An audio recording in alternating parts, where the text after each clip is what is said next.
Life is quite beautiful in that things rarely stay exactly the same. Change is happening all around us all the time, even if we don't notice it.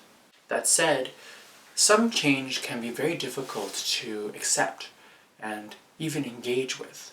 Let's think for a second of a change that you've experienced where, one, you felt that it was part of the beauty of life, and two, where you thought that it took away from the beauty of life, and it was almost difficult to accept this change.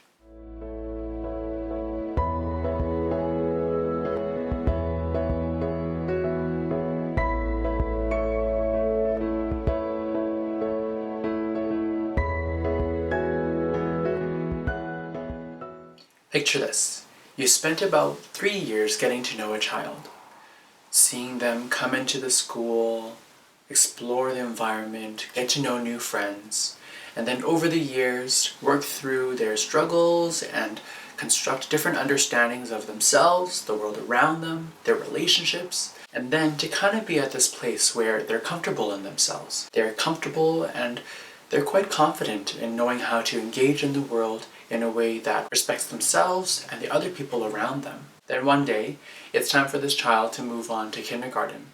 And although it's a bittersweet moment, you know that they do need to move on. Then, a couple months later, you see this child again. And you see them in their kindergarten environment with their new friends. But it sort of seems like everything that you've worked on with them, everything that they've learned and were able to understand and confidently engage with the world around them, sort of disappeared, and this child almost regressed to where they were before, when you first met them. Let's think for a second of how we would feel. What would this experience of seeing this child again, seeing their behavior change and almost regress, make you feel? What are some of the thoughts that would go through your head?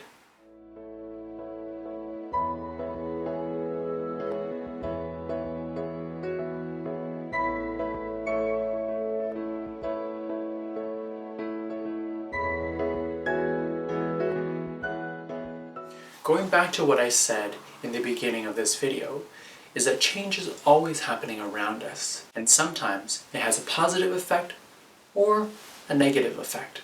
But the thing is, in order for change to happen, something needs to happen before it in order for change to be able to take place. In the case of this child, when I first saw them, I felt a little bit discouraged that it seemed like all their relationship building, all the awareness that they had developed while they were with me seemed to just go away. And taking time to sit with my emotions and recognize what I was feeling, I realized that although there is a change, that this child before me is seemingly different from the child I knew, it doesn't mean that seeds weren't planted, where this child could go back to the things that they've once understood, once were aware of, and then build off of them in this new environment with these new relationships. As parents and teachers, when we see children change, it's almost like our world is being shaken up in a way that makes it so difficult for us to pick ourselves back up. The interesting thing is, this is happening with the child as well, in that as they move along in the world and they engage with new people, new environments, their minds are having to reconstruct and re-understand how to engage in a way that makes them feel safe, makes them feel confident and comfortable with the people around them and the environment. And so,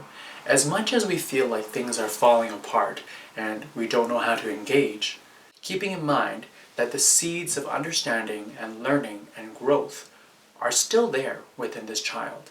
And what we can do to best support them is to remind them of those seeds, and then to take it into the current situation, their current environment, their current relationships, and to build off of that understanding, to see how else they can engage with what they once knew. When we do this, children continue to explore and develop and deepen their understandings of themselves, the world around them, and their relationships that they're building. This then enhances the richness and the quality of their experiences as they watch, think, be.